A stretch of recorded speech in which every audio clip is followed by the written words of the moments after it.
السلام علیکم ورحمۃ اللہ وبرکاتہ۔ آپ دیکھ رہے ہیں ذکی ٹی وی پروگرام 100 عظیم آدمی میں ہوں آپ کا میزبان زکریا خان۔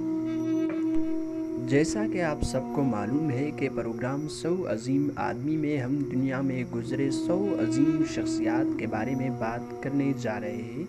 بلا شبہ کسی مسلمان کے لیے حضور صلی اللہ علیہ وآلہ وسلم سے بڑھ کر کوئی بھی شخصیت نہیں ہو سکتی، لیکن حضور صلی اللہ علیہ وآلہ وسلم کے بارے میں ہم آپ کو کچھ عام معلومات نہیں بلکہ کچھ خاص معلومات دینے جا رہے ہیں۔ اگلے پروگرام میں ہم آئزک نیوٹن پر تبصرہ کرنے جا رہے ہیں، لیکن چلیے آج ہم جانتے ہیں حضور صلی اللہ علیہ وآلہ وسلم کی زندگی کے بارے میں۔ تو چلیے چلتے ہیں اپنی ویڈیو کی طرف۔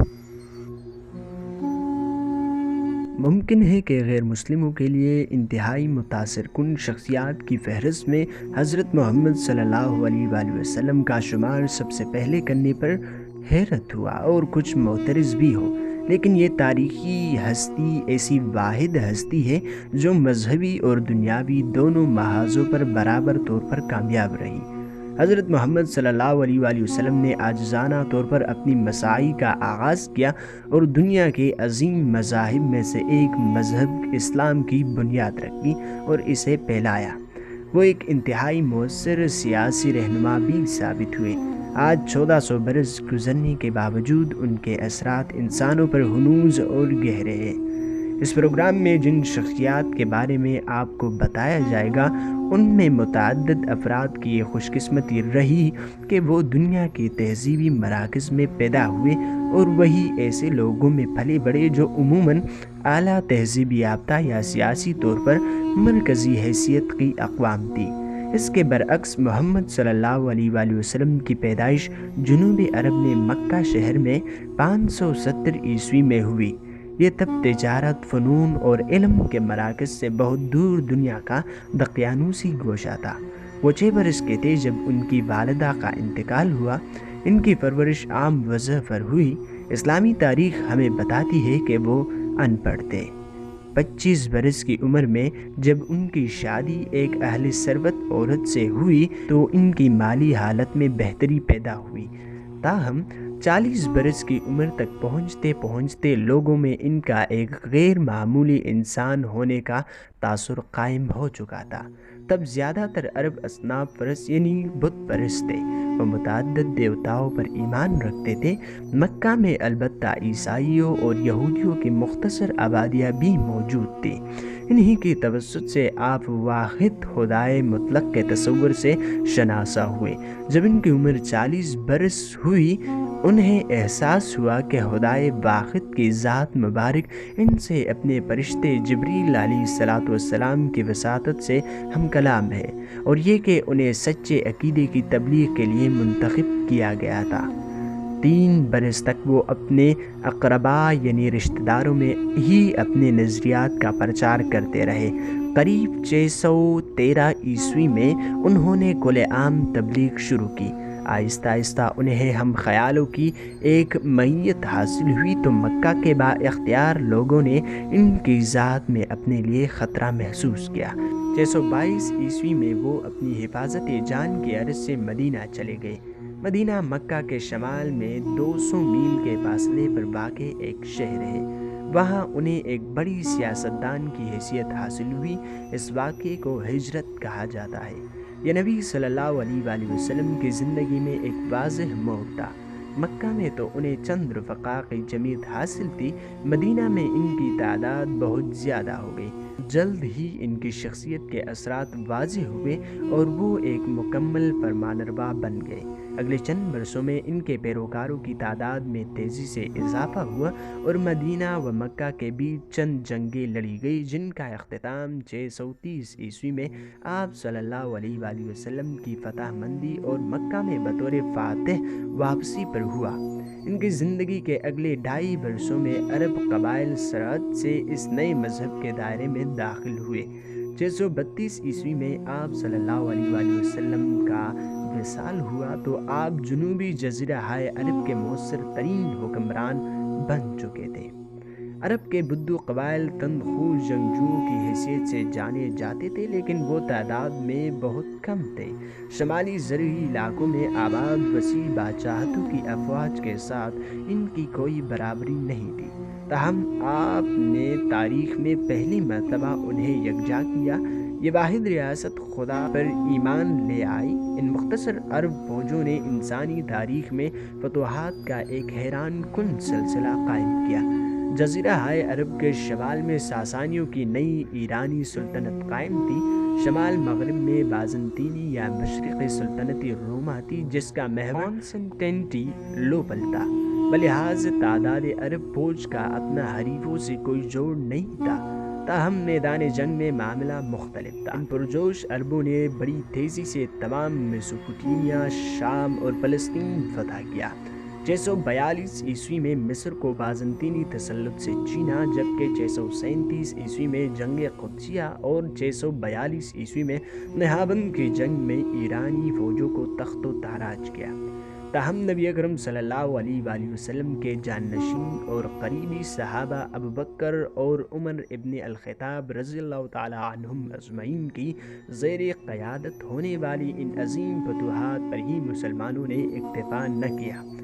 711 عیسوی تک عرب فوجیں شمالی افریقہ کے پار بحری اوقیانوس تک اپنی فتوحات کے جھنڈے گاڑ چکی تھی۔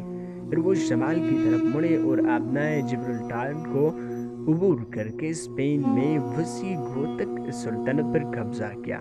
ایک دور میں تو یوں معلوم ہوتا تھا کہ مسلمان تمام مسیحی یورپ پر قابض ہو جائیں گے، تاہم 732 عیسوی میں تور کی مشہور جنگ میں جبکہ مسلمان فوجیں فرانس میں داخل ہو چکی تھی، فرانک قوم کی فوجوں نے انہیں بالآخر شکست پاش دی۔ جنگ و جدل کی اس صدی میں ان بدوی قبائل نے نبی صلی اللہ علیہ وآلہ وسلم کے الفاظ سے حرارت لے کر ہندوستان کی سرحدوں سے بحر اوقیانوس تک ایک عظیم سلطنت استوار کر لی۔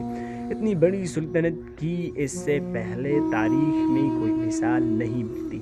جہاں ان افواج نے فتوحات حاصل کی، وہاں بڑے پیمانے پر لوگ اس نئے عقیدے کی جانب مائل ہوئے۔ لیکن یہ تمام فتوحات پائیدار ثابت نہیں ہوئی۔ ایرانی اگرچہ اسلام سے وفادار رہے، لیکن انہوں نے عربوں سے آزادی حاصل کر لی۔ اسپین میں 7 صدیاں خانہ جنگیں جاری رہی اور بالآخر تمام جزیرہ ہائے اسپین پر پھر سے مسیحی غلبہ ہو گیا۔ قدیم تہذیب کے یہ دو گہوارے میسوپوٹیمیا اور مصر عربوں کے تسلط میں ہی رہے۔ یہی پائیداری شمالی افریقہ میں بھی قائم رہی۔ اگلی صدیوں میں یہ نیا مذہب مسلم مفتوحات کی حقیقی سرحدوں سے بھی پرے پھیل گیا۔ آج افریقہ اور وسطی ایشیا میں اسلام مذہب کے کروڑوں پیروکار موجود ہیں۔ یہی حال پاکستان، شمالی ہندوستان اور انڈونیشیا میں بھی ہے۔ انڈونیشیا میں تو اس مذہب نے ایک متحد کر دینے والی عنصر کے کردار کو نبھایا ہے۔ برصغیر پاک و ہند میں ہندو مسلم تنازعہ ایک اجتماعی اتحاد کی راہ میں حائل ہنوز ایک بڑی رکاوٹ ہے۔ سوال یہ ہے کہ ہم کس طرح انسانی تاریخ پر حضرت محمد صلی اللہ علیہ وآلہ وسلم کے اثرات کا تجزیہ کر سکتے ہیں۔ تمام مذاہب کی طرح اسلام نے بھی اپنے پیروکاروں کی زندگیوں پر گہرے اثرات مرتب کیے۔ اس لیے یہ بات عجیب معلوم ہوتی ہے کہ مائیکل ہارٹ، ایک عیسائی رائٹر، نے اپنی کتاب میں عیسیٰ علیہ السلام پر پہلے بحث کرنے کے بجائے محمد صلی اللہ علیہ وآلہ وسلم کو بلند شخصیات کے فہرست میں سب سے پہلے کیوں ڈالا اور کیوں بلند مقام دیا ہے؟ اس فیصلے کی بنیادی 2 وجوہات ہیں۔ اول، مسیحیت کے فروغ میں یسوع مسیح کے کردار کی نسبت اسلام کی ترویج میں حضرت محمد صلی اللہ علیہ وآلہ وسلم کا کردار کہیں زیادہ بھرپور اور اہم رہا۔ ہر جنگ کے عیسائیت کے بنیادی اخلاقی اعتقاد کی تشکیل میں یسوع کی شخصیت بنیادی رہی، یعنی جہاں تک یہ صہیونی عقائد سے مختلف ہے۔ کینٹ پال نے ہی صحیح معنوں میں عیسائی الہیات کی ترویج میں حقیقی پیشرفت کی۔ اس نے عیسائی پیروکاروں میں بھی اضافہ کیا اور وہ عہد نامہ جدید کے ایک بڑے حصے کا مصنف بھی ہے۔ حضرت محمد صلی اللہ علیہ وآلہ وسلم نہ صرف اسلام کی الہیات کی تشکیل میں فعال تھے، بلکہ اس کے بنیادی اخلاقی ضوابط بھی بیان کیے۔ علاوہ ازیں انہوں نے اسلام کے فروغ کے لیے بھی مساعی کی اور اس کی مذہبی عبادات کی بھی توضیح کی۔ عیسیٰ علیہ السلام کے برعکس حضرت محمد صلی اللہ علیہ وآلہ وسلم نہ صرف ایک مذہبی رہنما تھے بلکہ ایک کامیاب دنیا دار بھی تھے۔ فی الحقیقت وہی عرب فتوحات کے پس پشت موجود اصل طاقت تھے۔ اس اعتبار سے وہ تمام انسانی تاریخ میں سب سے زیادہ متاثر کن سیاسی قائد ثابت ہوتے ہیں۔ بہت سے اہم تاریخی واقعات کے متعلق کہا جا سکتا ہے کہ وہ ناگزیر تھے۔ اگر ان کی رہنمائی کرنے والے کوئی خاص سیاسی قائد نہ بھی ہوتا وہ وقوع پذیر ہو کر ہی رہتے۔ مثال کے طور پر اگر سائمن بولیور کبھی پیدا نہ ہوتا پھر بھی شمالی امریکہ کالونیاں اسپین سے آزادی حاصل کر ہی لیتی، لیکن عرب فتوحات کے بارے میں ایسا نہیں کہا جا سکتا۔ حضرت محمد صلی اللہ علیہ وآلہ وسلم سے پہلے ایسی کوئی مثال موجود نہیں ہے۔ اس امر پر اعتبار کرنے میں ہچکچاہٹ کی کوئی وجہ نہیں ہے کہ پیغمبر کے بغیر یہ فتوحات ممکن نہیں تھی۔ تاریخ انسانی میں ان سے مماثل ایک مثال 13ویں صدی عیسوی میں ہونے والی منگولوں کی فتوحات ہے، جو بنیادی طور پر چنگیز خان کے ذریعے اثر ہوئی۔ یہ فتوحات عربوں سے کہیں زیادہ وسیع و عریض ہونے کے باوجود ہرگز پائیدار نہیں تھے۔ آج منگولوں کے قبضے میں صرف وہی علاقے باقی رہ گئے ہیں جو چنگیز خان کے دور میں ان کے تسلط میں تھے۔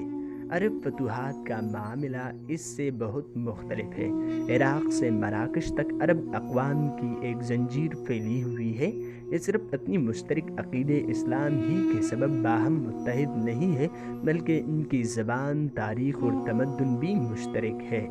قرآن نے مسلم تہذیب میں مرکزیت پیدا کی ہے اور یہ حقیقت بھی ہے کہ اسے عربی میں لکھا گیا۔ شاید اسی باعث عربی زبان باہمی ناقابل فہم مباحث میں الجھ کر منتشر نہیں ہوئی۔ وہ درمیان کی 13ویں صدی میں ایسا امکان پیدا ہوا چلا تھا۔ بلا شبہ ان عرب ریاستوں کے بیچ اختلافات اور تقسیم موجود ہے۔ ہم جانتے ہیں کہ 7ویں صدی عیسوی میں عرب فتوحات کے انسانی تاریخ پر اثرات ہنوز موجود ہیں۔ یہ دینی اور دنیاوی اثرات کا ایسا بے نظیر اشتراک ہے جو میرے خیال میں حضرت محمد صلی اللہ علیہ وآلہ وسلم کو انسانی تاریخ میں سب سے زیادہ متاثر کن شخصیت کا درجہ دینے کا جواز بنتا ہے۔ امید ہے کہ آپ کو ہماری آج کی ویڈیو پسند آئی ہوگی۔ اگر آپ نے ابھی تک ہمارے چینل کو سبسکرائب نہیں کیا تو پلیز اسے سبسکرائب کیجئے، ہماری ویڈیوز کو شیئر اور لائک کیجئے۔ ملتے ہیں اگلی ویڈیو میں جو کہ ہوگی آئزک نیوٹن کے بارے میں۔ تب تک دیجئے اپنے ہوسٹ زکریا خان کو اجازت۔ اللہ حافظ۔